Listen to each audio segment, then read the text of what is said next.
बच्चा लोग लास्ट अभी तक हम लोग क्या क्या पढ़े आप बता सकते हैं? हम लोग पढ़े थे section 139 which deals with what? Appointment of auditor. 140 removal and resignation of auditor. 141 qualification and disqualification of auditor, and 142 deals with what? Auditors remuneration. 143 deals with what? Power and duties of auditor. Am I clear with this? So आज हम लोग अपना पूरा 25 marks complete करेंगे, ठीक है, और 25 marks बाकी बचा हुआ है, वो अपना फर्दर 3 से 4 क्लास मैक्सिमम टू मैक्सिमम, ठीक है। देखिए मैं आपको बेसिकली उस हिसाब से पढ़ा रहा हूँ जैसा एक ऑडिट स्पेशली बना है किसके लिए? CMA के लिए। This audit can not be compared with C audit at any cost, ठीक है, at any cost. You have to be thorough with your institute mat, ठीक है। So we are starting with auditors duty to report and we have done auditors duty to report. बहुत अच्छी तरह से auditors duty to report पढ़ के ख़त्म किए थे, ठीक है। अब एक साइड आता है ऑडिटर का नेक्स्ट पोर्शन जिसका नाम है auditors duty to inquire. Auditors duty to inquire, देखिए ऑडिटर का दो ड्यूटी होता है, एक होता है रिपोर्ट बना के ड्यूटी अपना रिस्पॉन्सिबिलिटी निभाना, और एक होता है मैटर पे इंक्वायरी करना, ठीक है। दो ड्यूटी उसका बताओ, duty to report, duty to inquire. Last class हम लोग ड्यूटी टू रिपोर्ट कर लिए थे, ठीक है। इस क्लास हम लोग कवर कर रहे हैं what is the auditors duty to what? Inquire. What are the auditors duty to inquire? तो ध्यान से देखिए, ऑडिटर का ड्यूटी है इंक्वायर करना कुछ मैटर्स पे, ऑडिटर्स का ड्यूटी है इंक्वायर करना कुछ मैटर्स पे। तो व्हाट आर द मैटर्स जो ड्यूटी बनता है ऑडिटर का इंक्वायर करने का? नंबर 1, ऑडिटर चेक करेगा कि लोन्स एंड एडवांसेस। अच्छा, इंक्वायरी मतलब क्या हो गया? ऑडिटर पता लगाएगा, ठीक है ना, पता करेगा। क्या पता करेगा? कि जो कंपनी में लोन्स एंड एडवांसेस दिया हुआ है, जो कंपनी में क्या दिया हुआ है बोलो? Loans and advances. जो कंपनी में लोन्स एंड एडवांसेस दिया हुआ है, कंपनी उसको प्रॉपरली सिक्योर किया है क्या? कभी कभी क्या होता है ना, कंपनी बिना गिरवी लिए, बिना चार्ज दिए प्रॉपर्टी को और उस पर लगा देता है, बिना गिरवी दिए, फिर भी कंपनी क्या कर देता है? लोन दे देता है। समझ आ रहा है? ऐसे लोन दे देता है, मतलब बिना कोई सिक्योरिटी के भी कंपनी लोन दे देता है। तो ऑडिटर का ड्यूटी बनता है इंक्वायर करना, क्या कंपनी कोई लोन्स एंड एडवांसेस दिया है क्या? अगर दिया है तो चेक करेगा कि क्या वो प्रॉपरली सिक्योर्ड है क्या। समझ आ रहा है? दो चीज़, क्या लोन्स एंड एडवांसेस दिया है, अगर दिया है तो चेक करो क्या वो सिक्योर्ड है, मतलब प्रोटेक्टेड है। अगर सिक्योर्ड है तो चेक करो क्या कुछ terms of loans and advances prejudicial तो नहीं है ना कंपनी के इंटरेस्ट या उसके मेंबर्स से ना। What does the word prejudicial means? Prejudicial means harmful. Prejudicial means what बोलो? हार्मफुल, ठीक है। बोलने का मतलब है कि auditor check now whether loans and advances are being given by the company, if given by the company whether it is properly secured, and check also whether terms and condition of loan are not prejudicial, मतलब कुछ ऐसा loans, देखो तीन चीज check करना है, क्या loan दिया है? हाँ दिया है, चेक करो क्या वो सिक्योर्ड है? हाँ सिक्योर्ड है। थर्ड जो इंपॉर्टेंट चीज है चेक करना, क्या उसका टर्म्स एंड कंडीशन लोन का ठीक है? मालूम चला सिक्योरिटी भी है और इंटरेस्ट ले रहा है 0.00005%, गलत है ना? समझ आ रहा है? तो ये गलती अगर कर रहा है कंपनी, तो ऑडिटर तुम्हारा ड्यूटी बनता है इस मैटर पे इंक्वायरी करने का। Am I clear with this? तो पहला पॉइंट क्या आया बेटा? पॉइंट क्या है ना, अपने को एग्जाम में डायरेक्ट वो लोग पूछ सकता है कि what are the auditor duty to report, what are the auditor duty to inquire. समझ आया? तो आपको लिखना पड़ेगा ये सब। क्लियर हुआ? तो नेक्स्ट नंबर 2 क्या बोलता है? Whether transaction of the company represented merely by book entries are prejudicial to the interest of company. इस लाइन का मतलब क्या बेटा? तुम लोग खाली मुंह से बात करता है कि मेरे पास गाड़ी है, बंगला है, ठीक है, ये सारा कुछ तुम अपने मुंह से बोलता है, लेकिन एक्चुअल में तेरे पास नहीं है। तो इसीलिए वो सेकंड पॉइंट क्या बोलता है देखो, कि जो ट्रांजैक्शन ऑफ द कंपनी है, क्या वो सिर्फ रिप्रेजेंट हो रहा है merely by book entries? Merely का मतलब खाली बुक में है कि एक्चुअल में वो ट्रांजैक्शन हो रहा है कि नहीं हो रहा है। Am I clear with this? Company दिखा रहा है कि वो 40 लाख का एक एसेट खरीदा है, तो एक्चुअल में एसेट है कि 40 लाख का सिर्फ बुक एंट्रीज है। Am I clear with this? हम क्या पूछ रहे हैं, समझ आ रहा है? ऑडिटर का ड्यूटी बनता है इंक्वायर करने ट्रांजैक्शन ऑफ कंपनीज पे कि क्या वो ट्रांजैक्शन सिर्फ बुक एंट्रीज है कि एक्चुअल में वो है, और क्या कुछ ऐसा बुक एंट्रीज है जो प्री जुडिशियल है किसके इंटरेस्ट पे, कंपनीज के इंटरेस्ट पे, कुछ जानबूझ के ज़्यादा दिखा रहा है। कभी कभी क्या होता है, टैक्स में बेनिफिट लेने के लिए एक्सपेंसेस ज़्यादा दिखा देते हैं ताकि मेरा पीजीबीपी इनकम क्या है, कम है, तो प्लीज़ चेक करो ऐसा कुछ हरकत तो नहीं कर रहा ना ऑडिटर की, ये सब ड्यूटी बनता है। डन है क्या? तो 2 ड्यूटी हम लोग पढ़ लिए। एक आप पढ़े कि क्या वो लोन्स एंड एडवांसेस जो कंपनी को दे रहा है क्या वो सिक्योर्ड है, अगर सिक्योर्ड है तो चेक करिएगा क्या वो terms and condition prejudicial तो नहीं है ना, to the interest of company और इट्स मेंबर। समझ आ रहा है? नेक्स्ट देखो, क्या company, whether company investment company को छोड़ के और बैंकिंग कंपनी को छोड़ के, हम हर कंपनी को देखेंगे लेकिन 2 कंपनी छोड़ देंगे, बताइए कौन कौन सा? इन्वेस्टमेंट कंपनी को छोड़ के और बैंकिंग कंपनी को छोड़ के। तो यहाँ पे लॉ बोल रहा है कि whether company not being investment company and banking company, investment company को हटाइए, बैंकिंग कंपनी को हटा के देखिए क्या asset of the company as consist of shares, debenture और security are sold at less price than that at which they were purchased by the companies. बोलने का मतलब है कंपनी क्या वो शेयर जो खरीदा था, ठीक है, कम दाम में, क्या वो उससे भी कम दाम में बिक रहा है? आप बोलोगे भैया वो तो ट्रेडिंग होता है, उसमें उसका क्या कंट्रोल। यहाँ पे कंपनी खुद का शेयर्स जो खरीदता है उसका बात कर रहा है, मतलब जो एक्चुअल में भी प्राइस चल रहा है उससे भी लेस में बेच रहा है, ठीक है। एक दाम में वो खरीदा, मान लो वो खरीदा 20 रुपये में, मार्केट में चल रहा है 30 रुपये में, और वो बेच रहा है उसको 15 रुपये में, तो ये सब तो गलत है ना। डन है? ऐसा क्यों करेगा कंपनी? ताकि अपने प्रॉफिट को वो क्या दिखाए, कम दिखाए। समझ आ रहा है? ये सब होता है। Next, whether loans and advances made by the company shown as deposits, whether loan and advances made by the company shown as deposits. Company क्या करता है, लोन एंड एडवांसेस देता है, ठीक है, लोन देता है, एडवांसेस देता है, डन है, या फिर लोन एंड एडवांसेस लेता है और वो उसको शो कर एज व्हाट, डिपॉजिट्स। हम लोग के कंपनी लॉ में डिपॉजिट्स एक चैप्टर है, ठीक है, डिपॉजिट्स एक चैप्टर है। देखो कुछ चैप्टर ऐसे होते हैं ना जो सीए में है बट सीए में उतना इंपॉर्टेंट रोल प्ले नहीं करते, जैसे कि वाहियात वे में बेमतलब का पढ़ा जाता है हम लोग अपने सीएमए में, जैसे डिपॉजिट्स, चार्ज, ठीक है, ये सब आपका डिबेंचर्स, ये सब टाइम वेस्ट है फॉर सीएमए।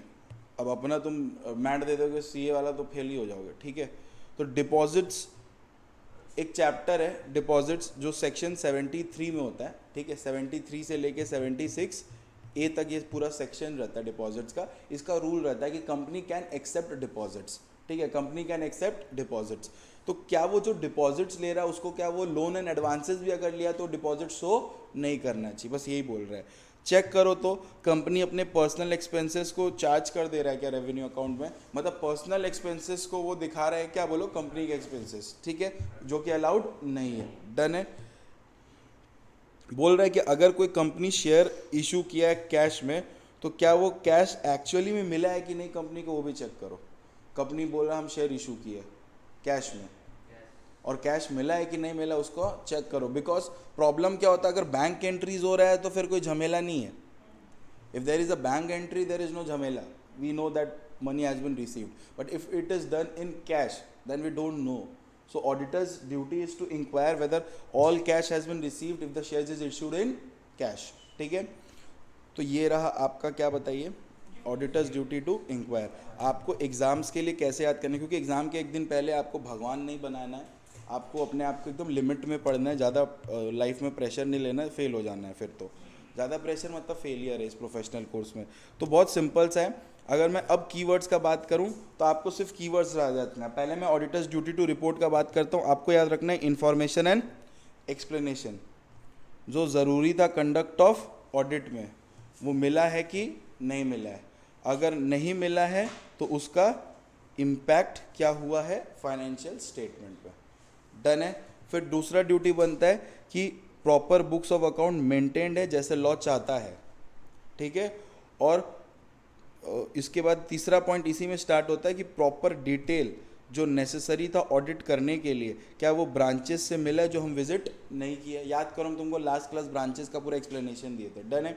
उसी तरह से क्या profit and loss balance sheet books of account से मैच कर रहा है, क्या फाइनेंशियल स्टेटमेंट अकाउंटिंग स्टेटमेंट से मैच कर रहा है, क्या ब्रांच ऑडिट रिपोर्ट मिला है उस ब्रांचेस से जहाँ पे कंपनी ऑडिटर नहीं गए, ऑडिटर का कुछ भी तरह का कमेंट ऑब्जर्वेशन, ऑडिटर का कुछ भी तरह का कमेंट और comment of the auditor on transaction जहाँ पे क्या होने वाला बोलो एडवर्स इफेक्ट होने वाला on the functioning of company, वो सब चीज़ आपको मिला है कि नहीं मिला है, डन है।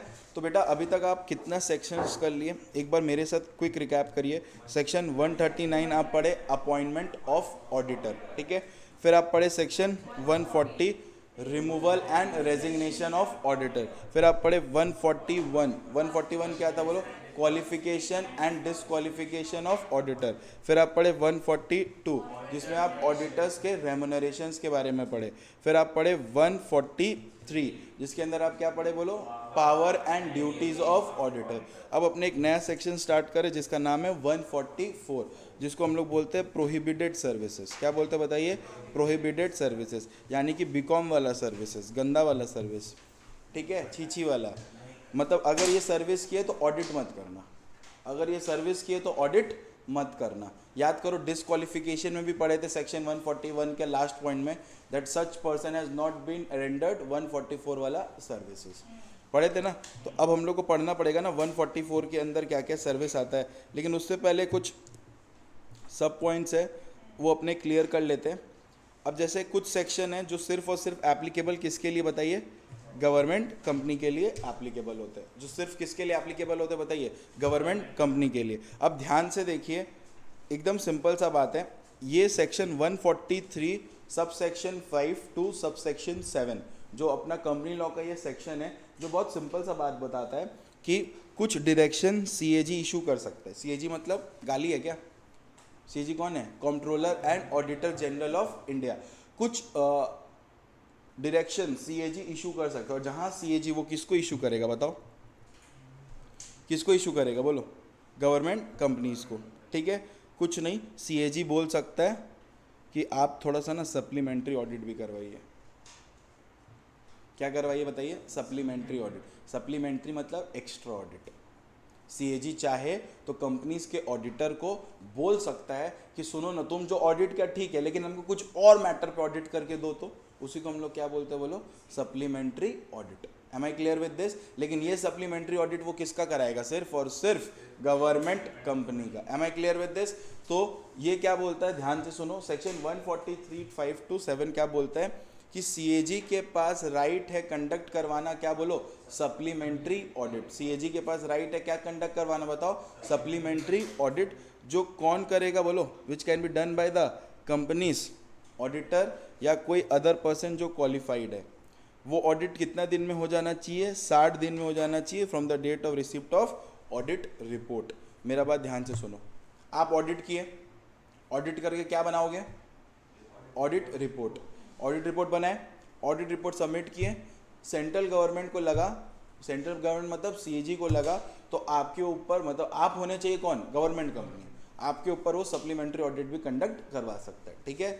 एग्जाम पर्पज से उतना इंपॉर्टेंट नहीं है बट एमसीक्यूज के लिए आप याद रख सकते हैं। सप्लीमेंट्री ऑडिट सबमिट कितना दिन में होता है, 60 डेज में, ठीक है।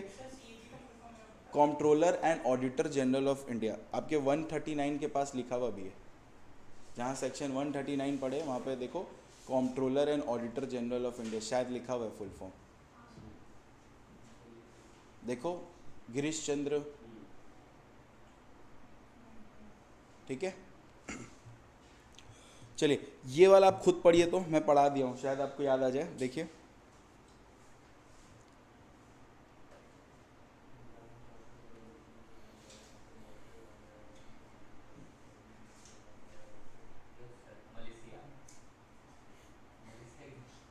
सिंगापुर था भाई, तेरा तलब ठीक नहीं लग रहा है। अबे मलेशिया छोड़, समझा तो क्या लिखा ही है। ऐसा आदमी है ये। क्लियर हो अच्छी तरह से यहाँ तक? अच्छा, ये वाला ज्ञान देखो बहुत फालतू का है कि ऑडिटर है ना, ऑडिट करते वक्त ऑडिटिंग स्टैंडर्ड फॉलो करेगा, नथिंग न्यू, हमको पता है वो वही करेगा, ठीक है। सेट, अब ये याद रखना एमसीक्यूज के लिए, who prescribe auditing standard?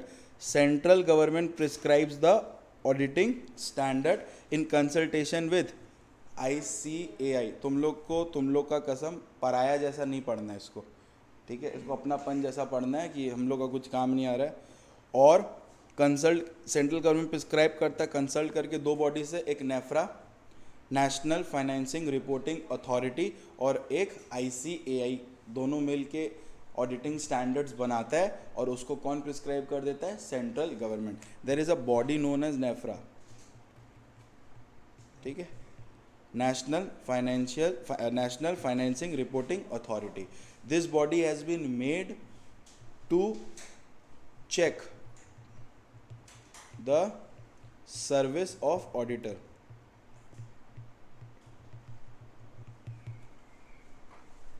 Auditor ठीक से बड़े बड़े कंपनीज के ऑडिटर पे चेक करना जिस बॉडी का काम है उसको क्या है वो बोलो? नेफ्रा। समझ आ रहा है? बड़े बड़े कंपनीज बेटा, छोटे मोटे नहीं। प्राइवेट कंपनी का, तुम बड़ा बाजार का कोई कंपनी का ऑडिट करो उसका बात नहीं कर रहे, बड़े कंपनीज का, जैसे रिलायंस जैसे बड़े कंपनीज में जो ऑडिटर होते हैं ना, उसके ऊपर ये नेफ्रा जो है ना पूरा स्क्रूटिनी करके रखता है, चेक करता है, ठीक है। और ऑडिटर को रिपोर्ट तो सेंट्रल ROC को सबमिट तो करना ही पड़ता है, एज वेल एज उसको किसको देना पड़ता है? नेफ्रा को, ठीक है। ये आया ही है to check the service of what? Auditor, ताकि एक डिसिप्लिन मेंटेन रहे। समझ आ रहा है? तो ये NFRA along with institute of chartered accountant मिल के ऑडिटिंग स्टैंडर्ड देता है और सेंट्रल गवर्नमेंट उसको प्रिस्क्राइब करता है। मोदी जी खाली बोलते हैं ऑडिटिंग स्टैंडर्ड आ गया, काम वाम कुछ नहीं समझ आया उनको कि कौन लाया कैसा है, वो सब उन लोग करते हैं। डन है क्या अच्छी तरह से? Okay, this is very much important for you people, paper में छपा हुआ है, वेरी वेरी इंपॉर्टेंट, ठीक है।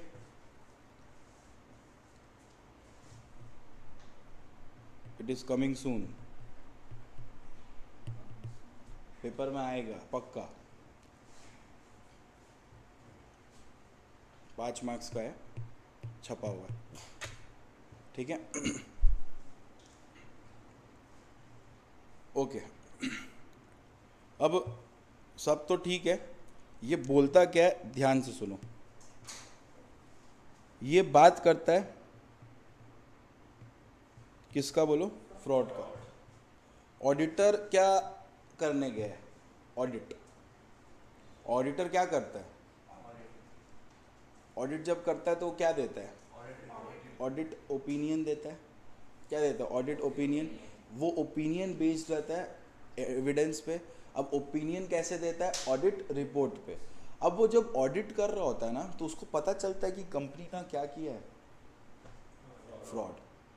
उसका प्राइमरी ऑब्जेक्ट क्या है? ओपिनियन देना। लेकिन अगर हम देख रहे हैं और हमको खुले आंखों से दिख रहा है कि यहाँ फ्रॉड हो रहा है, तो उस समय ऑडिटर का क्या ड्यूटी बनता है? Am I clear with this? तो इसमें क्या बोल रहे हैं कि अगर फ्रॉड हो रहा है, अगर क्या हो रहा है बताओ? फ्रॉड हो रहा है, तो हम लोग फ्रॉड को 2 कैटेगरी में बांटेंगे। फ्रॉड को कितना कैटेगरी में बांट देंगे? 2 कैटेगरी में, ठीक है।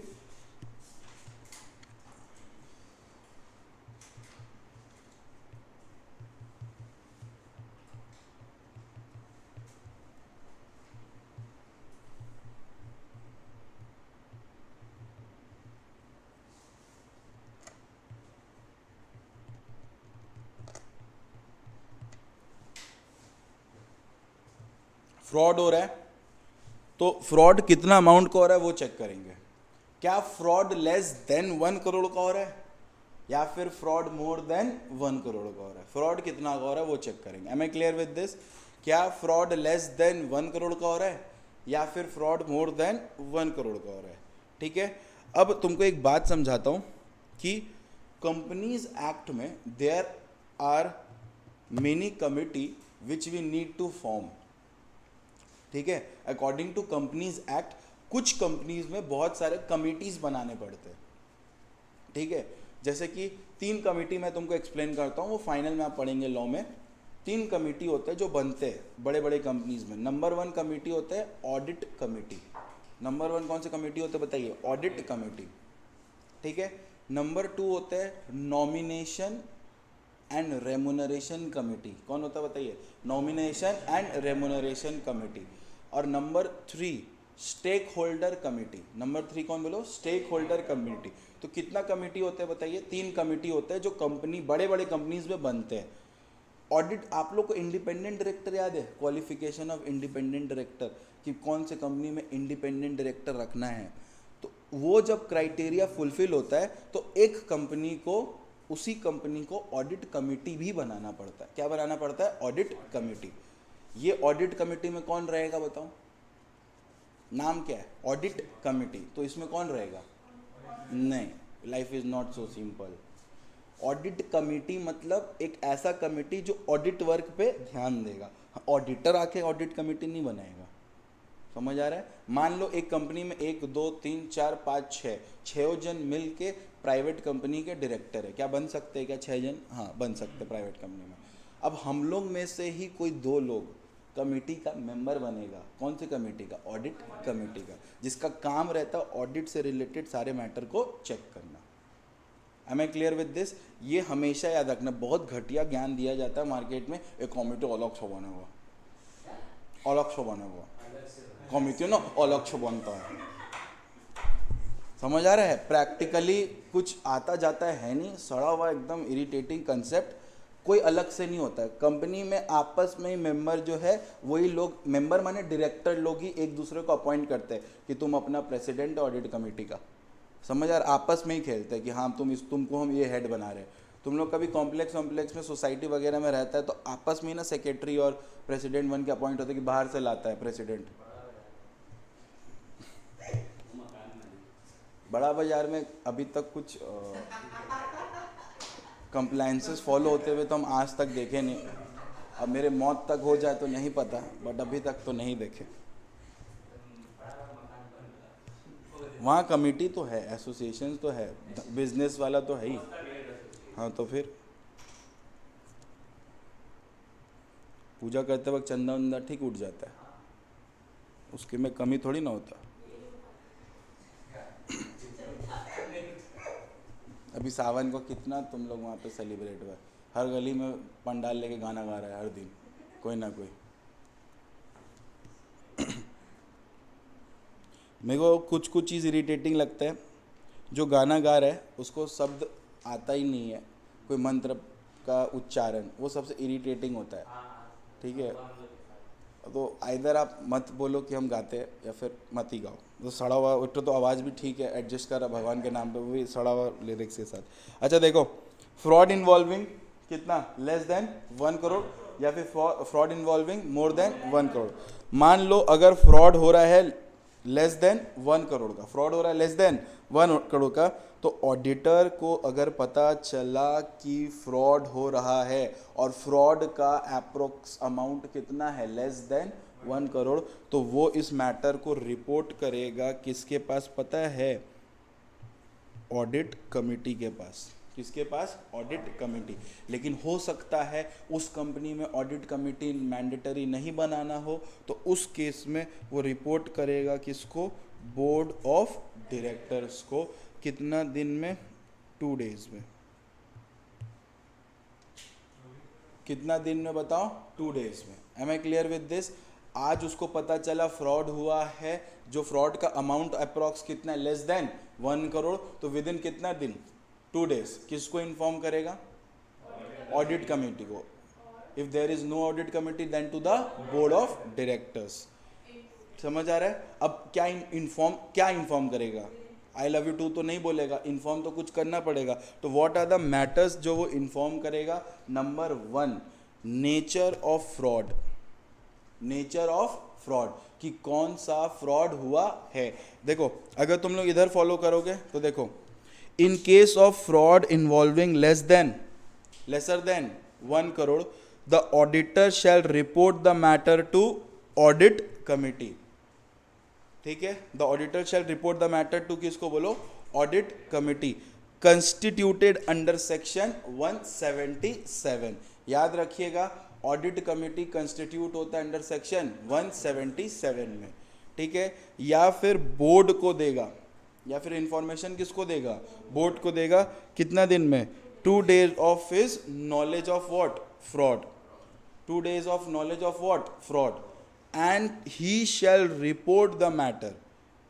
और रिपोर्ट करेगा मैटर को क्या स्पेसिफाई करके, कि नेचर ऑफ फ्रॉड क्या है, अप्रोक्सीमेट अमाउंट इन्वॉल्व और पार्टीज इन्वॉल्व।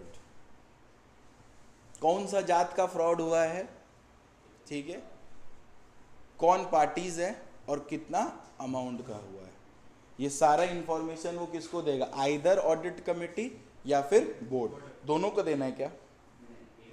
अगर ऑडिट कमिटी है तो ऑडिट कमिटी को, नहीं तो बोर्ड ऑफ डायरेक्टर्स को, ठीक है। अब ये जो सारा इंफॉर्मेशन दिया, ठीक है, ऑडिट कमिटी को या बोर्ड को, उस सब को डिस्क्लोज करना पड़ेगा बोर्ड रिपोर्ट में। अब आपको मैं क्लियर करता हूं, हर एजीएम में एनुअल जनरल मीटिंग में एनुअल अकाउंट दिखाया जाता है, सब कुछ दिखाया जाता है, और उसी दिन ना बोर्ड रिपोर्ट भी डिस्प्ले किया जाता है। क्या डिस्प्ले किया जाता है, बोर्ड रिपोर्ट्स भी, कि ये रहा हमारा बोर्ड रिपोर्ट्स, कोई आपको क्वेश्चन पूछना है तो आप पूछ सकते हैं। Am I clear with this. तो ऑडिटर का जितना भी रिपोर्टिंग है वो सब कुछ बोर्ड रिपोर्ट में भी डिस्क्लोज होगा। क्या क्या डिस्क्लोज होगा, सेम नेचर ऑफ फ्रॉड क्या है, अमाउंट क्या है, पार्टीज इन्वॉल्व क्या है, ठीक है, और रेमेडियल एक्शन क्या लिया आपने। आपको ऑडिटर ने बोला कि फ्रॉड हुआ है, पार्टी ये है, बोर्ड वाला को बोला ना, तो उसने क्या लिया, बोलो रेमेडियल एक्शन क्या लिया। ये सब कुछ डिस्क्लोज करेंगे किसमें, बोलो बोर्ड रिपोर्ट में। बहुत सिंपल सा बात है, ठीक है, समझ आ रहा है। तो अकॉर्डिंग टू सेक्शन 143, अगर आपको सब सेक्शन याद हो तो बढ़िया, नहीं याद हो तो जय माता दी मत करना, ठीक है। तो according to section 143, if there is any fraud which has been detected by an auditor and the amount of fraud is less than 1 crore, then such information must be given by the auditor to the audit committee, and if there is no audit committee, then to the board of director within 2 days from the receipt of knowledge, specifying the matters. Number 1, nature of fraud and description, Number 2, approximate amount involved. Number 3, parties involved. Such disclosure given by the auditor must also be disclosed in the board report specifying the following matter. पहला 3 और last remedial action taken. हमारा एक problem है, हम लोग रटने जाते हैं, डोंट। आप ऐसे पढ़ो जैसे कि आपको कंसल्टेंसी करना है किसी का, आपको किसी को बताना है, हिंदी में ही पढ़ के जाओ। इंग्लिश अगर ब्रोकन इंग्लिश आता है तो बहुत अच्छा, समझ आया। ब्रोकन इंग्लिश आता है तो ब्रोकन इंग्लिश का मतलब होता है आपको हाई फाई इंग्लिश नहीं चाहिए। आप लोग को लिखने का तरीका से आप लोग को मार्क्स नहीं मिलता एग्जाम्स में। मैं इसलिए बोल पा रहा हूँ क्योंकि मैं जानता हूँ, देखा हूँ। लिखने का तरीका, पैरा लिखे जा रहे हो तो लिखे जा रहे हो, पागल हो क्या। हम लोग क्या इतना फ्रस्ट्रेटेड दिमाग से आके तुम्हारा पैरा पढ़ेंगे, नहीं पढ़ेंगे, टाइम नहीं है। बीवी से झगड़ा हुआ है, माँ बाप से अलग झमेला चल रहा है, नहीं पढ़ेंगे, समझ आ रहा है। पॉइंट में लिखोगे तो मार्क्स देंगे, ऊपर से हाईलाइट के नाम पे तो धब्बा हो जाते हो तुम लोग। मत करो, हाईलाइट नहीं आता तो। एक जन लिख रहा है आंसर, उसी में ऐसे चढ़ा दिया है, पूरा आंसर ही काट दिया, तो हाईलाइट क्या किया। और हाईलाइट के नाम पे तो लोगों को पता भी नहीं हाईलाइट भी नाम का कोई चीज़ होता है, कि हाईलाइट करना पड़ता है आंसर को, वो भी नहीं करता है आधा जन, ठीक है। फिर बोलते हैं इंस्टीट्यूट मार्क्स नहीं देता। इंस्टीट्यूट को दो पहले पेपर, तब ना मार्क्स देगा। इधर आओ, अगर कोई फ्रॉड हो रहा है जिसमें अमाउंट कितना है, more than 1 crore, in case of fraud involving more than 1 crore, अगर कुछ फ्रॉड हो रहा है जिसका अमाउंट क्या है फ्रॉड का, बोलो मोर देन 1 करोड़, ठीक है। पहले था लेस देन 1 करोड़, अब क्या है फ्रॉड का अमाउंट मोर देन 1 करोड़।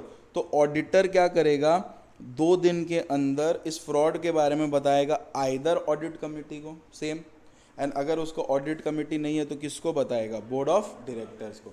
यहाँ पे फ़र्क क्या हुआ भैया बताओगे, हम आपको बताता है। सुन, बहुत सिंपल है. इफ देयर, देखो, if any fraud has been detected by an auditor and the amount is more than 1 crore, then such matter should be reported to audit committee or board of director within 2 days. वहाँ पे भी वो था, यहाँ पे भी वही है, लेकिन यहाँ पे रिप्लाई मांगेंगे तुरंत, वहाँ पे रिप्लाई मांगने का जरूरत नहीं था. भाई फ्रॉड हुआ है, बोर्ड रिपोर्ट में बता दो बस. 1 करोड़ से कम है, छोटा अमाउंट है. यहाँ पे फ्रॉड 1 करोड़ से ज़्यादा है, तो उस केस में हम लोग तुम्हारा रिप्लाई मांगेंगे. हमको रिप्लाई चाहिए तुम लोग से कितना दिन में? 45 डेज में. अगर फ्रॉड 1 करोड़ से ज़्यादा है तो तुमको रिप्लाई देना होगा कंपनी कितना दिन में? 45 डेज में रिप्लाई दो. Once the reply received, reply एक बार मिल गया तो 15 दिन के अंदर ऑडिटर इन्फॉर्म करेगा सेंट्रल गवर्नमेंट को. Inform number ADT4. यहाँ पे सेंट्रल गवर्नमेंट इन्वॉल्व हो जाएगा. 1 करोड़ तक का था, आपसी मामला था, आपस में देख लेंगे. 1 करोड़ से ज़्यादा है, अब आपसी मामला नहीं है. Am I clear with this? तो बहुत सिंपल है. क्या सिंपल है?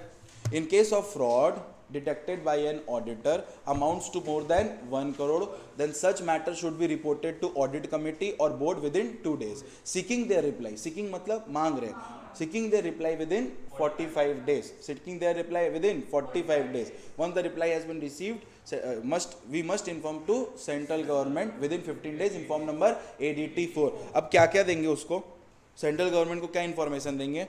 Nature of fraud, amount involve, party involve, replies receive from board of director. उसका रिप्लाई मांग रहे हो ना, तो रिप्लाई भी दोगे और उस रिप्लाई पे ऑडिटर का क्या ऑब्जर्वेशन है ये भी बताओगे. ठीक है? तो क्या क्या दोगे? बोलो बच्चा लोग, बोलो बोलो बोलो बोलो. Nature of fraud, party involve, amount involve. ठीक है, next reply by the board और auditor observation on such reply. Am I clear with this? Done है. बहुत सिंपल है. फ्रॉड क्या है, पार्टी कौन है, अमाउंट क्या है, वो क्या रिप्लाई दिया और उसके रिप्लाई पे मेरा क्या कमेंट है. ठीक है? ऑब्जर्वेशन, कमेंट, क्वालिफिकेशन, जो बोलना, जो याद है, लेकिन कुछ याद कर लेना. ठीक है? अगर रिप्लाई नहीं दिया, नीचे लोग नहीं दिया 45 दिन का रिप्लाई, तो ठीक है, रिप्लाई सबमिट नहीं होगा, बाकी चीज़ तो सबमिट होगा ही. बोलने का मतलब क्या है, ध्यान से देखो. नॉलेज हुआ, फ्रॉड हुआ है, 2 दिन के अंदर किसको बताओ? Audit committee, board of director, दोनों में से एक. दोनों को नहीं, पगला लो की तरह. उन लोग से रिप्लाई लो कितना दिन में? रिप्लाई दे दिया. जिस दिन रिप्लाई दिया पूरा 45 दिन का वेट मत करना. रिप्लाई अगर 10 दिन में दे दिया तो 10 दिन के बाद 15 दिन. मालूम चला समय का पूर्ण उपयोग तुम कर रहा है, उसको करने देना. वो अगर 45 दिन में पूरा समय का पूर्ण उपयोग करके दे रहा है, जिस दिन वो रिप्लाई दिया वहाँ से 15 दिन बोल रहे. ठीक है? वहाँ से 15 दिन के अंदर आप किसको इन्फॉर्म कर दो. क्या क्या मैटर देना है? ठीक है? मान लो नीच आदमी रिप्लाई नहीं दिया, फिर तब तुमको 45 दिन वेट करना पड़ेगा. 45 दिन के अंदर रिप्लाई नहीं दिया तो तुम जैसे ही 45 दिन खत्म हो, वहाँ से 15 दिन के अंदर फिर से किसको इन्फॉर्म करो? सेंट्रल गवर्नमेंट को इन्फॉर्म करना है ADT4 में. उस समय एक ही चीज़ नहीं जाएगा, वो है ये कॉपी. अब वो कमेंट दिया नहीं तो हम क्या ऑब्जर्वेशन देंगे कि वो सुंदर है? वो सब तो देंगे नहीं. तुम तो मलेशिया जावे. डन है क्या? अच्छी तरह से क्लियर हुआ? क्लियर हुआ अच्छी तरह से यहाँ तक? अब आ जा. ए फास्ट नहीं ना हो रहा है? समझ आ रहा है ना? हम ज़्यादा प्रेशर नहीं देने मांग रहे 50 मार्क्स के लिए. समझ आ रहा है तो कि रटवा दे ये भी? क्लियर हो रहा है तो नेक्स्ट आ जाओ. छीची वाला सर्विस, जिसका नाम क्या बोलो? Prohibited service. जिसका नाम क्या बोल? Prohibited service. आ भाई छीची, मन से पढ़ इसको. इसको चीनी लगा के एकदम चाट जाना है. ये वाला पूरा पोर्शन चीनी उनी लगाना है, चाटने लगना है. अश्लील वे में नहीं करना है. बोलने का मतलब इसको लर्न करना है. डन है?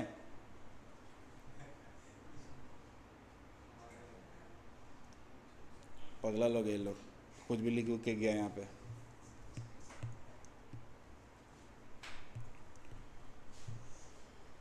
अच्छा सुनो, अगर ऑडिटर ये सर्विस किया बेटा तो वो ऑडिट नहीं कर सकता है. बेटा सुन लो, उस कंपनी में नहीं कर सकता है.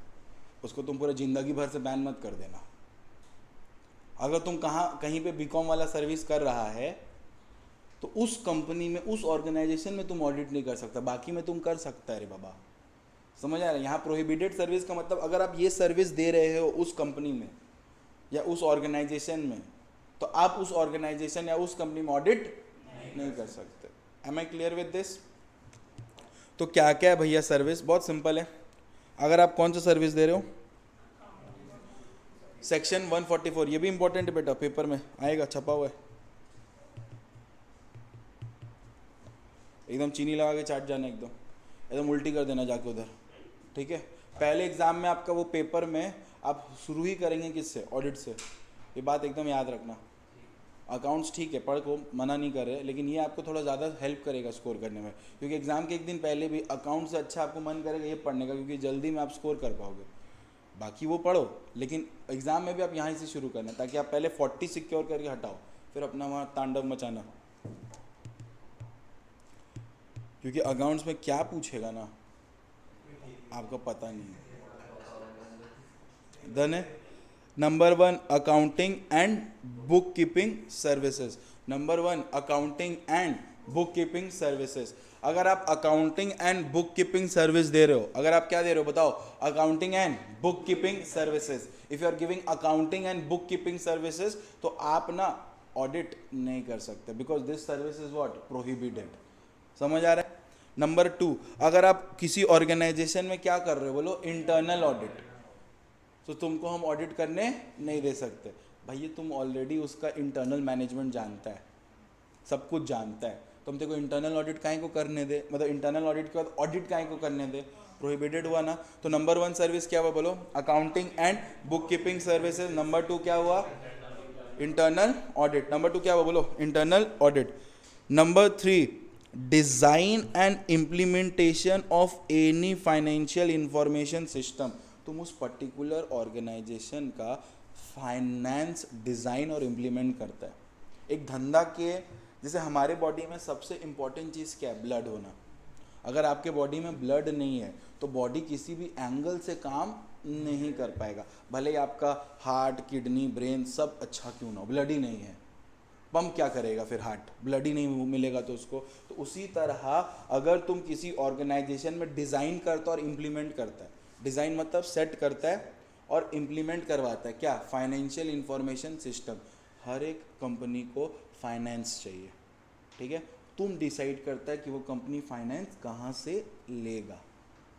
समझ आ रहा है? There are many person who gives us service कि आपको ना बैंक से 10% इतना 10 लाख का लो ले लेना चाहिए, बाकी ना हम लोग शेयर इशू करके उठा लेंगे और बाकी ना हम लोग डिबेंचर इशू कर देंगे, इससे हम लोग के पास पैसा भी आ जाएगा, प्रॉफिट भी रहेगा। तो ये क्या हुआ बोलो तो? इम्प्लीमेंट डिज़ाइन किया आप क्या? फाइनेंशियल इंफॉर्मेशन सिस्टम, कि आपको किस बैंक से भी पैसा उठाने, सब कुछ डिज़ाइंड है। समझ आ रहा है? तो अगर आप ये सब सर्विस दोगे तो आप उस कंपनी में ऑडिट नहीं कर सकते। बोलो क्यों? क्योंकि तुमको सब पता है कि इसका फाइनेंस कहाँ से आता है, कहाँ से नहीं आता है। Am I clear with this? तो सबसे पहला क्या बोलो? प्रोहिबिटेड सर्विस में नंबर 1 क्या आता है? Accounting and accounting and book keeping services. Number 2 internal audit. Number 3 design and implementation of financial information system. समझ आ रहा है? थर्ड क्या है? Actuarial services. अभी एक्चुरी ना एक कोर्स होता है एक्चुरीज करके, ठीक है, उसमें पेपर्स आपको क्लियर करना पड़ता है। और ये एक्चुरी सर्विस में आप basically what you do, you study stats and graphs of a particular organisation, and if you are doing that of a particular organisation and you are doing this for that organization only, and it means you are giving what service? Actuarial services. And if you are giving actuarial services, we cannot ask you to conduct audit. Am I clear with this? तो actuarial service वाले लोग audit नहीं कर सकते। तो what are the 4 thing बताओ? Book keeping and accounting services. Number 2 internal audit. Number 3 design and implementation of financial information system. Number 4 actuarial services. Number 5 आप investment advisory service देते हो और आप इन्वेस्टमेंट बैंकिंग सर्विस देते हो। आप ना एडवाइस देते हो कंपनी में, बेटा तुम ना यहाँ पैसा लगा, जैसे वो मेरे को बोला मलेशिया घुमाइए, वहाँ पे आपको अच्छा कोई मिल जाएगा। डन है? तो ये सब क्या है? एडवाइस है। तो उसी तरह वो मेरे को एडवाइस दे रहे हैं, मेरे कंपनी को, आप ना इस यहाँ पे पैसा लगा के देखिए, आपके पास बहुत पैसा आएगा। तो ये लोग ना हायर करते हैं, लोग हायर करते हैं, brokers are hired, you know, there are many person who hire brokers just to say कि आपको यहाँ पैसा लगाना चाहिए, आप कम पैसा यहाँ लगा रहे हैं, समझ आ रहा है? देखिए परमानेंट भी बहुत होते हैं, जैसे मेरे ब्रोकर परमानेंट है, अब हम यहाँ पढ़ा रहे हैं, वो मेरे पैसा के साथ फंडिंग कर रहा है, ट्रेडिंग कर रहा है, चार्जेस लेता है वो depending upon the profit I have made due to him, समझ आ रहे होते हैं? ये लेता है 5% नंबर।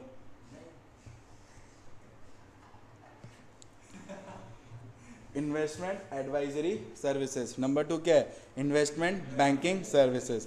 कभी ट्रेडिंग करना हो तो मेरे को बताना, हम एडवाइस दे देंगे फ्री में। मतलब अगर हफ्ता का कमाना हो 2-3 हज़ार, तो उससे ज़्यादा कमाना है तो फिर किसी और से मांग लो। अभी कल हम एक शेयर लिए थे TD पावर 162 में, आज उसका दाम हो गया है 268, अभी वो जाएगा 310 तक, भेज देंगे, आज ही चला जाएगा 100। अब क्या बात छटो, क्या पापड़ी चाट बेचना थोड़ी ना, ट्रेडिंग करना है। आ जाओ। Investment advisory services, F number क्या? Investment banking services. नेक्स्ट है rendering of outsourced financial services, rendering of outsourced financial services.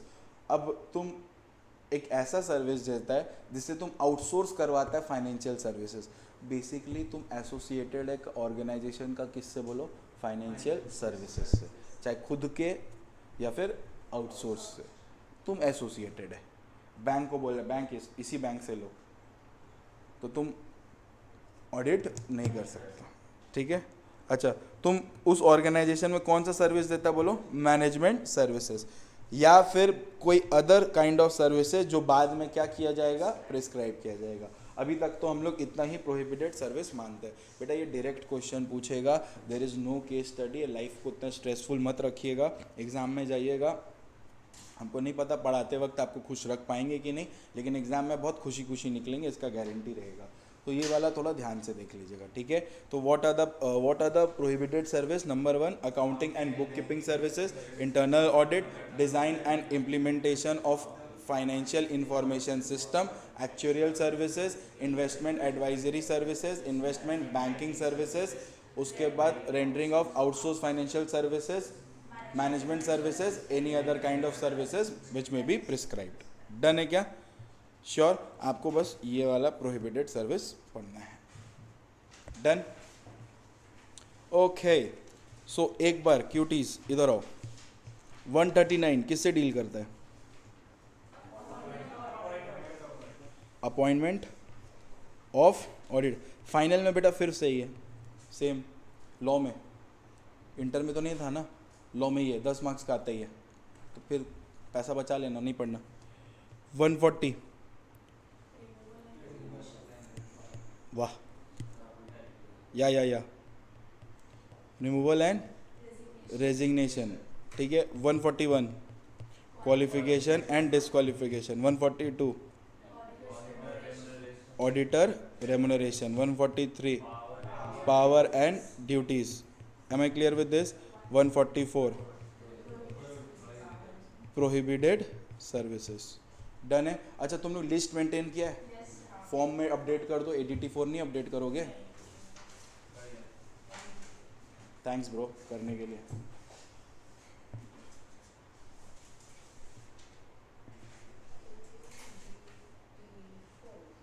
ADT4 क्या है? लिखो इन्फॉर्मिंग, इन्फॉर्मिंग, क्या चिल्ला रही जैसे तोतला रहे रे। इन्फॉर्मिंग सेंट्रल गवर्नमेंट, तो नहीं लिखेगा? Informing central government about the fraud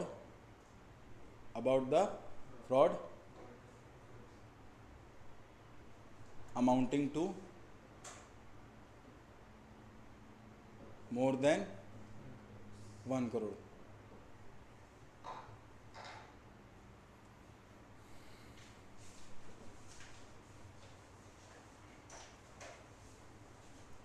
done. अब कुछ छिटिर फुटिर बात है, मतलब महा चेंगड़ा वाला बात है ये, कि ऑडिटर रिपोर्ट ना साइन होना चाहिए। जो ऑडिट रिपोर्ट होता है ना वो साइन होना चाहिए। There must be what, signing of audit report. समझ आ रहा है? और 146 क्या बोलता पता है? ऑडिटर के पास ना राइट होता है टू अटेंड व्हाट, बोलो, जनरल मीटिंग। समझ आया? ऑडिटर के पास राइट होता है to attend what, general meeting. ऐसा कुछ हाथी घोड़ा बोला है? समझ आया? तो सुनो 145 क्या बोलता बताओ, अपडेट कर दीजिए। Signing of audit report, signing of what बोलिए, ऑडिट रिपोर्ट। 146 क्या बोलता है? राइट टू अटेंड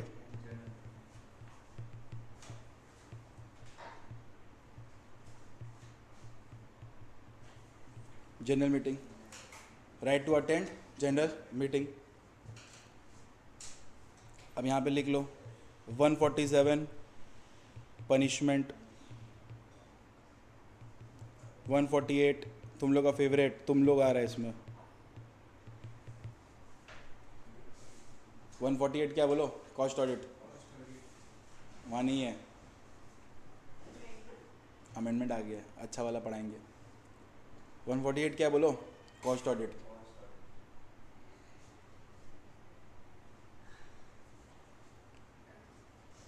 डन है?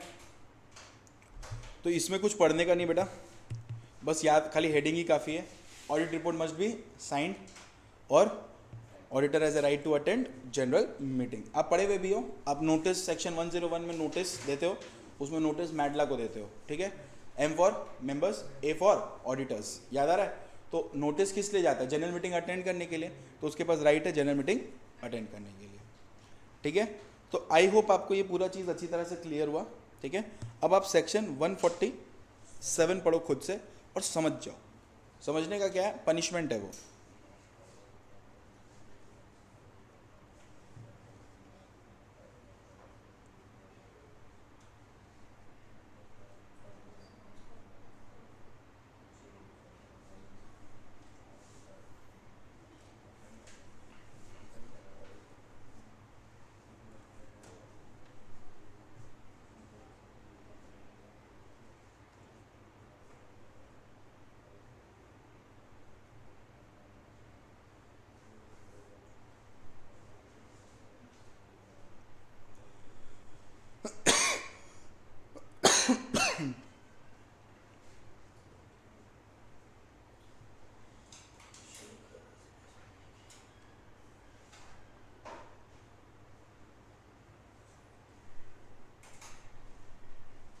डन बच्चा लोग? भाई पनिशमेंट बात कर रहा है, बहुत सिंपल सा, ठीक है। बोल रहे हैं अगर सेक्शन 139 से लेके 146 फॉलो नहीं हुआ है तो सज़ा मिल सकता है कंपनी को और ऑडिटर्स को, ठीक है। कंपनी को फाइन लगेगा 25,000 का और मैक्सिमम 5 लाख का, और जो ऑफिसर इन डिफ़ॉल्ट है उसको पनिशेबल होगा मिनिमम 10,000 से मैक्सिमम 1 लाख तक, और जेल भेज सकते हैं या दोनों लग सकता है, ठीक है। ऑडिटर पे बेसिकली आप लगाएंगे अगर वो जानबूझ के क्या इंटेंशनली हुआ है उससे, ठीक है, तो मिनिमम 50,000 और मैक्सिमम 25 लाख। अब ये मैक्सिमम जो अमाउंट है, जो मैक्सिमम अमाउंट है, देखो बेटा, मिनिमम 50,000 तो है ही, मैक्सिमम जो है वो आइदर 25 लाख रहेगा या 8 टाइम्स ऑफ ऑडिटर रेम्यूनरेशन रहेगा, विच एवर इज लोअर। तो 25 लाख और ऑडिटर रेम्यूनरेशन का 8 बार, ठीक है। मान लो ऑडिटर रेम्यूनरेशन साल का 1 लाख है, तो 1 लाख का 8 गुना कितना हुआ, 8 लाख। तो 25 लाख और 8 lakh which ever is lower, तो कितना होगा मैक्सिमम 8 लाख। डन है क्या अच्छी तरह से? और जेल कब तक होगा? जेल होगा उसको कितना साल का, 1 साल का इम्प्रिजनमेंट होगा उसको। क्लियर है? Up to 1 year imprisonment. Am I clear with this बच्चा लोग? If auditor has not done intentionally, ठीक है, अगर इंटेंशनली वो नहीं किया है तो मिनिमम 25,000 और मैक्सिमम कितना, 5 लाख या 4 times of auditor remuneration which ever is lower. Done है बच्चा लोग? नेक्स्ट फ्राइडे एक तो टेस्ट दे देना, ठीक है, और पूरा जो पढ़ा है जहाँ तक, ठीक है, आना पड़ेगा किसी भी एंगल से, हम मुंह तोड़ देंगे नेक्स्ट क्लास में, है ना? यस मैम, पूरा वो नहीं 140 मैं आपके लिए हेल्प कर देता हूँ, सुनो। हमको पता है बहुत ज़्यादा सिलेबस हो जाएगा, 140 मत पढ़ना, 146 पे नहीं पढ़ना, ठीक है? खुश? इतना तुम तेरे लिए कर ही सकते हो, 145 और 146 नहीं पढ़ना। नो ब्रो,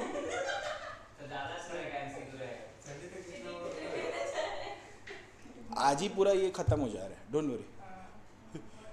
मतलब पूरा सुनो, सुनो, हम क्लियर कर देते हैं। सेक्शन 138 से लेके 148 पढ़ना है, ठीक है? इसमें तुम लोग दो चीज़ मत पढ़ना, सिर्फ तुम लोग के लिए कर रहे हो।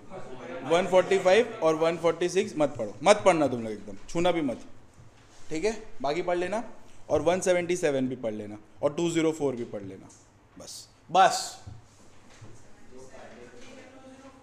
10 तो सेक्शन है, अरे वो हम दे देंगे संडे, या ब्रो आ रहा है ब्रो, ये देखो। अच्छा है ना, 25 मार्क्स रेडी हो जाएगा, इसी बहाने पढ़ लोगे। एक चीज़ और बता दे रहे हैं, पहले मैं क्यूट वे में बता दूं ताकि तुम लोगों को माइंड ना लगे। फ्राइडे टेस्ट कंपलसरी है। अगर आपको लगता है कि आपका उस दिन माथा दर्द हो रहा है, बारिश हो रहा है, सुनामी आ गया है, तो आप एक बात याद रखिएगा, आप फर्दर मेरा क्लास नहीं करेंगे, ठीक है? मैं आपका प्रॉपर जो भी क्वांटम मेरिट के हिसाब से आपने जो फीस दिया है, मैं वो कट करके आपको एकदम मस्त आपके बैंक अकाउंट में भेज दूंगा, ठीक है? I have nothing to do with money, इल्ले पो, ठीक है ना? वो तुमको भी समझ आ रहा है, ये आदमी पागल है। हमको पढ़ाना है और तुमको पढ़ना है, और तुम्हारे नाम के आगे CMA लगेगा, ज़्यादा प्राउड मोमेंट वो होगा मेरे लिए, ठीक है? तो चुपचाप टेस्ट देने आ जाना। या जो आपके पेपर जो पेपर में आएगा वही देंगे, ठीक है? पढ़ना पड़ेगा, और बदतमीजी नहीं चाहिए मेरे को कि फ्राइडे एग्ज़ाम है, थर्सडे रात को आप पढ़ाई शुरू कर रहे हैं, ठीक है? वो सब बदतमीजी करोगे तो याद नहीं होगा।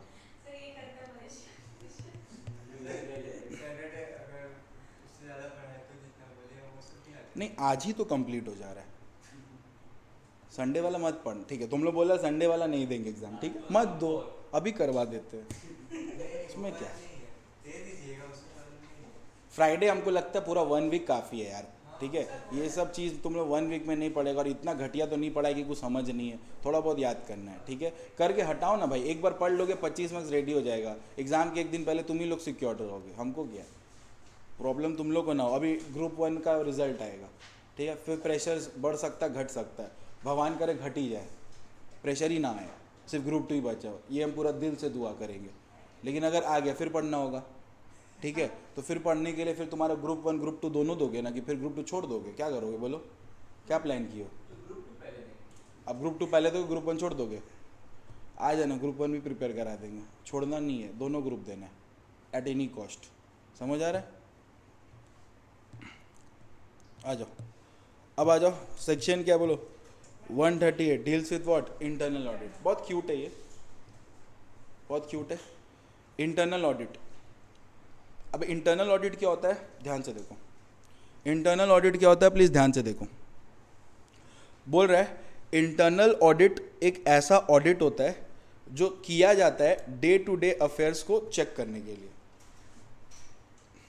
ठीक है? कंपनीज के डे टू डे अफेयर्स को क्या करने के लिए, चेक करने के लिए कि वो प्रॉपरली हो रहा है कि नहीं हो रहा है, ठीक है? अब जो इंटरनल ऑडिट है ये किसके ऊपर एप्लीकेबल होता है? सब कंपनी को इंटरनल ऑडिट नहीं करवाना है, ठीक है?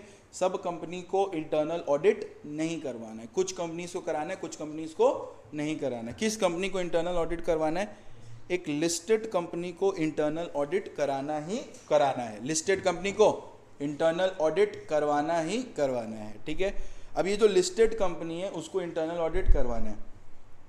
और अनलिस्टेड पब्लिक कंपनी अगर आप है, आप क्या बोलो, एक अनलिस्टेड पब्लिक कंपनी, आप क्या, एक अनलिस्टेड पब्लिक कंपनी है जिसका पब्लिक डिपॉजिट मिनिमम कितना है, 25 करोड़, या फिर जिसका पेड अप शेयर कैपिटल, जिसका paid up share capital is minimum कितना बोलो 50 करोड़, 25 का डबल 50, और जिसका loan debenture borrowing exceeds 100 crore, इसका भी डबल, और turnover is minimum 200 crore, double ही हुआ है। तो बहुत इजी है।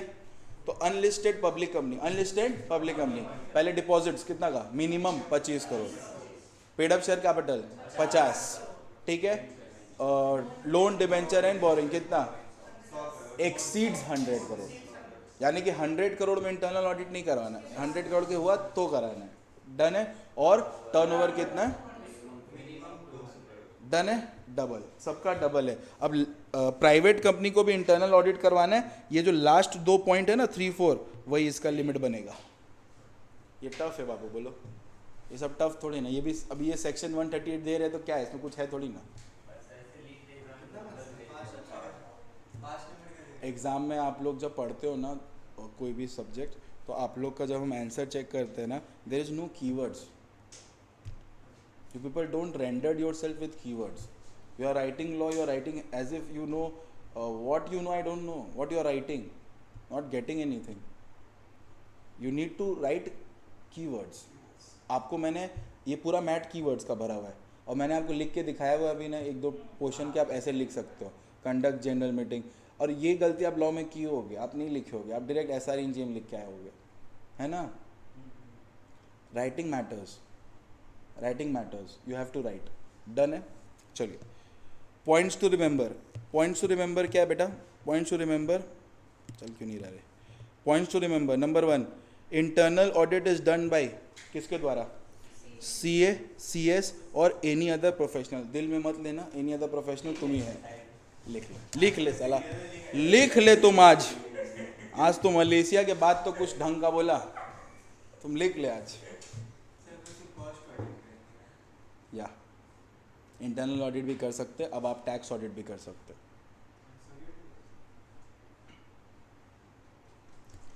ऐसा कोई हर्ट करने का फीलिंग नहीं है, जैसे लिखा हुआ है उसमें वही लिख रहे हैं। 90% मेरे स्टूडेंट CA में ही रहते हैं, कोई देयर इज़ नो CA मेरे पास, एक्सक्लूसिव CMA। डन है क्या अच्छी तरह से। तो ये CMA वाले लोग भी इंटरनल ऑडिट कर सकते हैं। आप लोग अपना प्रोफेशन बना के रखिए, टैक्स ऑडिट भी कर सकते हैं आप लोग, ठीक है, औकात बढ़ाइए। खाली कॉस्ट ऑडिट में क्या करेंगे, कॉस्ट ऑडिट का लिमिट देखेंगे घबरा जाएंगे, नहीं मिलेगा आपको इंडिया में कॉस्ट ऑडिट करने। इंडिया में मतलब कलकत्ता में नहीं मिलेगा, उतना ऐसा टर्नओवर है, मिलेगा ही नहीं। आपको क्या करना है, प्रैक्टिस करना है, तो आपको सब चीज़ में ध्यान रखना है, ठीक है। हमेशा याद रखना, हम लोग फर्म खोलेंगे, सॉलिसिटिंग भी करेंगे। क्या करेंगे बोलो, सॉलिसिटिंग। क्लाइंट लेंगे, हम नहीं कर पाएंगे, किसी और से करवा के उसको देंगे, लेकिन लेंगे सब काम, ये याद रखना है, तब बड़ा कर पाओगे। आप जो करते हो वही काम लोगे तो फिर कहाँ कमा पाओगे, ज़्यादा पैसा कमाना है कि नहीं। आ जाओ। अपॉइंटेड बाई कौन, इंटरनल ऑडिटर को कौन अपॉइंट करता है बोलो, बोर्ड, और उसका रेम्यूनरेशन भी कौन फिक्स करता है, बोर्ड।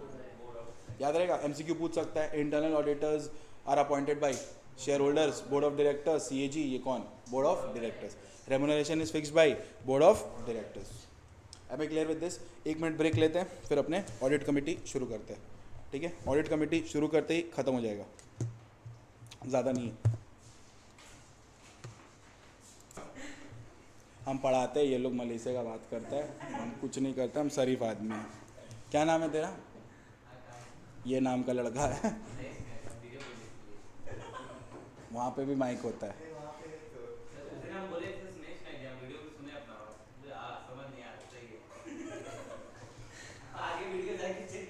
अभी बुला लेंगे कैमरा के सामने। नेक्स्ट क्या, 177 deals with what, audit committee.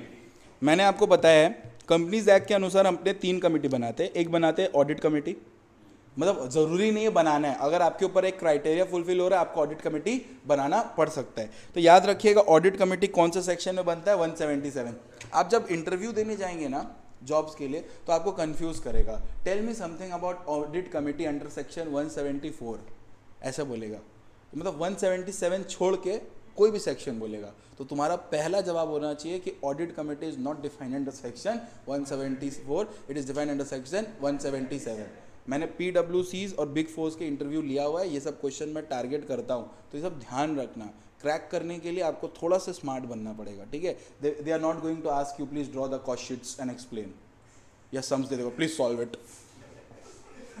वो सब आपके ऊपर अटैक नहीं हो रहा है। बिग फोर्स में अगर आपको अपना प्लेस बनाना है तो दो चीज़ याद रखना है, ऑडिट के कुछ सेक्शंस, ठीक है, और टैक्स के सारे डिडक्शंस, टैक्स के सारे और जीएसटी के सारे आईटीसी वाले कंसेप्ट, ठीक है।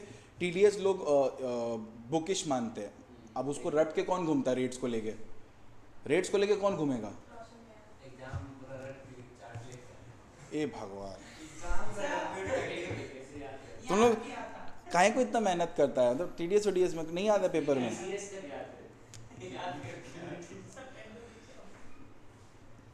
वो सब मतलब आ गया तो आ गया 1-2 मार्क्स बस, उसको लेके परेशान नहीं होना है पगलालू की तरह। वो भी एग्जाम के एक दिन पहले मस्त रटा होगा ना तुम। ऑडिट, ऑडिट ठीक है यार, एक चीज़ होता है, डर होता है कि करके जाता आ गया तो।